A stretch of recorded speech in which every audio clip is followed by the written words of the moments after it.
E aí, galera, vamos continuar? Nelson Carvalho Marcelino.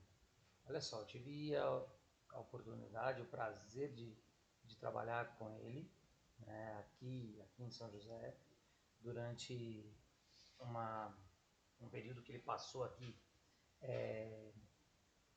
dentro da Secretaria de Esportes, né, lá atrás, 1994, ó, vocês não eram nem nascidos ainda.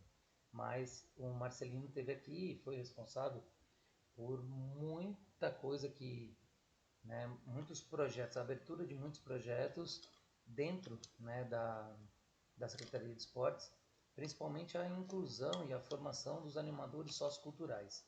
Foi muito legal, né, ter conhecido, ter podido trabalhar com ele.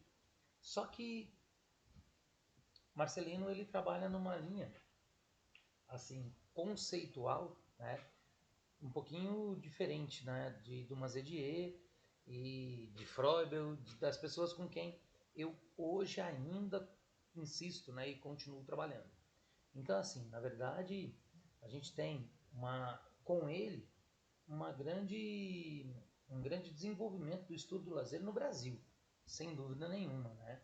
Ele é um autor aí que trouxe muita coisa, tem muitas coisas boas que ele fala, né? Que ele escreve, que ele defende, que se a gente observar, no fundo, tem relação aí com o que Dumazedier fala, com o que Huizinga fala, com o que o Quixada fala, mas ele tem aí a teoria dele, né? O que ele defende. Então ele fala de uma visão crítica, né, sobre o tema e ele define o lazer assim, ó, lazer como cultura compreendida no seu sentido mais amplo, vivenciada, praticada ou fruída no tempo disponível. É fundamental como traço definidor o caráter desinteressado dessa vivência. Não se busca, pelo menos basicamente, outra recompensa além da satisfação provocada pela situação. A disponibilidade de tempo significa a possibilidade de opção pela atividade prática ou contemplativa. Se a gente for analisar friamente, não é muito diferente do que o Dumazedier fala. Só que ele, ao invés de falar em tempo livre, como fala Dumazedier, ele fala no tempo disponível. Disponível em que sentido? Quando a pessoa se disponibiliza a fazê-lo, né? Só que quando a pessoa vai poder se disponibilizar? Quando ela estiver livre das obrigações. Então eu acho que essas ideias, na verdade, elas se complementam, né? Não dizendo que um ou outro estão errados. Não, não, jamais. Eles realmente se completam e isso que é muito interessante. O Marcelino, né, como a gente falou agora, ele não usa a dimensão do tempo livre, sim o tempo disponível. E o que acontece é assim, para ele não existe, né, tempo que seja totalmente livre das pressões e coações e normas de conduta da vida em sociedade. Então, jamais você estaria livre disso. Só que se a gente for observar o tempo livre como o tempo livre das obrigações, isso acontece. Então, é, ele também, né, coloca lazer como cultura e supera a visão simples de atividades e ocupações, dando a ela um papel central e potencialmente transformador. Perfeito. Eu acho que o lazer e a brincadeira, o jogo, o lazer, ele é realmente uma uma expressão cultural, né? Isso é muito importante. E daí ele continua falando assim, ó: a cultura vivenciada no tempo disponível das obrigações profissionais, escolares, familiares e sociais, combinando os aspectos tempo e atitude. Vamos pensar lá no que Dumazedi estava falando. Está bem próximo, né? O lazer é o fenômeno gerado historicamente e do qual emergem valores questionadores da sociedade, e sobre elas são exercidas influências da estrutura social vigente. Aí a gente recorre lá a Ruizinga. Ele fala que ele concorda que já existia lá nos primórdios o lazer, ele vem, né, diferente do que o Mazedier falava, e que o lazer ele vai sofrendo a influência e vai se adaptando à estrutura social. Beleza, tamo junto até agora, né? É um tempo privilegiado para a vivência de valores que contribuam para as mudanças de ordem moral e cultural. Vamos pensar na função do desenvolvimento que Dumas-Edier falava? Marcelino fala a mesma coisa. Se eu estou vivendo e fruindo, né, vivenciando essas atividades de valores de forma lúdica, de forma prazerosa, de forma adequada, no meu tempo livre ou disponível, eu também estou melhorando a minha ordem moral e cultural, né, também no desenvolvimento. O lazer tem duplo aspecto educativo, sendo veículo e objeto de educação. Vamos lá então. A função do divertimento, do descanso e do desenvolvimento. A teoria dos 3D se encaixa exatamente nesses 4 pontos que o Marcelino estabelece, como que ele consegue caracterizar o lazer. Eu acho que está todo mundo aí até agora se completando, né? Uma teoria complementa e fortalece a outra. Isso que é importante, a gente conseguir entender as possibilidades que a gente tem na recreação e do lazer para a gente continuar se desenvolvendo, né? Aí aparece Norbert Elias, né? Que é o principal precursor da sociologia figuracional.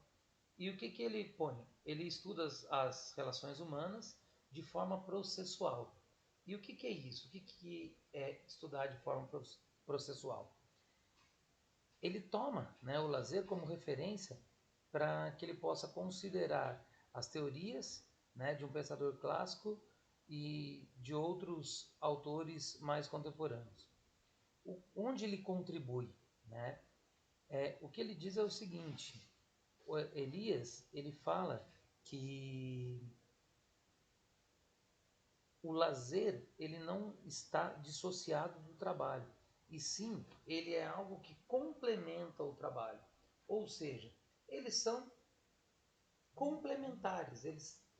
O lazer depende do trabalho e o trabalho depende do lazer. Por quê? É uma forma de fazer e colaborar e integrar esse desenvolvimento integral do homem. O homem não pode somente trabalhar, ele não pode somente ter lazer. Na verdade, o Norbert Elias ele diz que essas atitudes elas são naturais, elas são importantíssimas e elas são complementares, tá? O que acontece, né?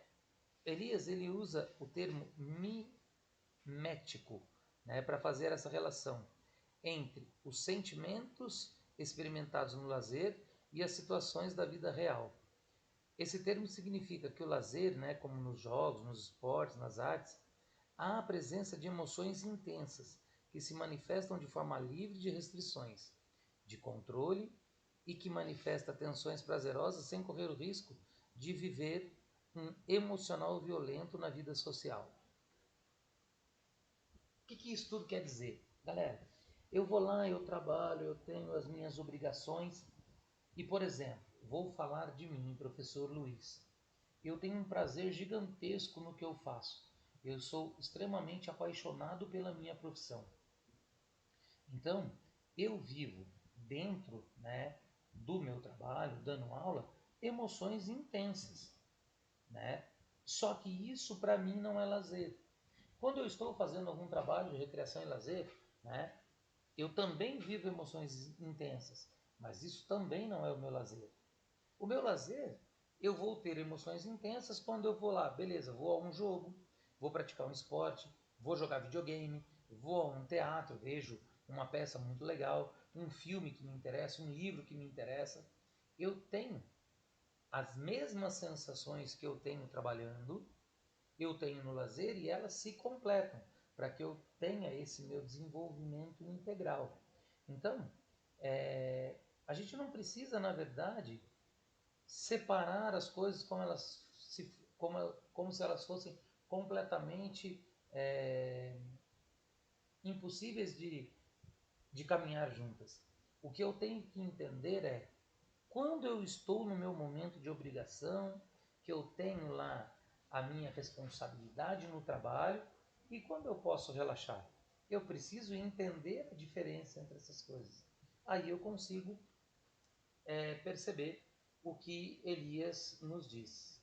Então, olha lá. Assim, o estado de tensão pode ser prazeroso. No entanto, a função de lazer não seria necessariamente de liberar e compensar as tensões do cotidiano, mas sim o de provocar tensões agradáveis, fora do cotidiano, né? Sem rotina, podendo recuperar e integrar as dimensões da vida. Em termos conceituais, o lazer é uma ocupação escolhida livremente e não remunerada, escolhida antes de tudo porque é agradável para si mesmo.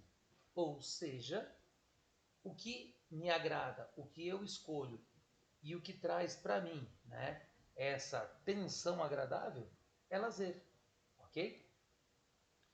Aí a gente pode perceber que existem assim grandes trabalhos, grandes escritores, grandes pensadores do lazer, né? Hoje em dia a gente pode falar aí tranquilamente de Tiago Aquino Paçoca, do Cristiano Santos, da Liana Tubello, do Valnei Garanha, bom, tem gente pra caramba, o próprio Frobel, né? São pessoas que continuam escrevendo, estão escrevendo sobre a recreação, sobre o lazer, sobre a educação, sobre desenvolvimento pessoal através do lúdico, estão valorizando demais o brincar, né? Porque essa ideia do brincar nos liga diretamente com a nossa com o nosso instinto, né, humano, com a nossa livre escolha, com os elementos que na verdade eles nos trazem prazer, né, nas nossas atitudes para a vida.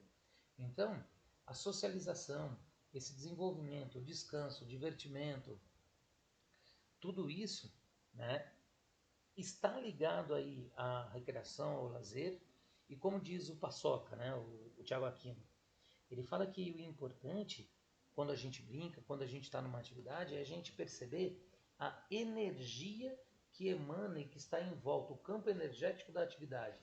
Nem sempre eu participando da atividade, né, eu nem sempre estou participando da atividade, mas eu estou ali, interessado, observando, prestando atenção, eu estou próximo. Quanto mais próximo da atividade, maior é esse campo energético, mais esse campo energético me atrai para a participação. Se eu começo a me afastar, eu vou perdendo o interesse e vou observando outras coisas. Então a gente precisa estar ligado no que está acontecendo, ok? Por hoje é isso, espero que vocês tenham entendido bastante. Continue os estudos de vocês e até a próxima.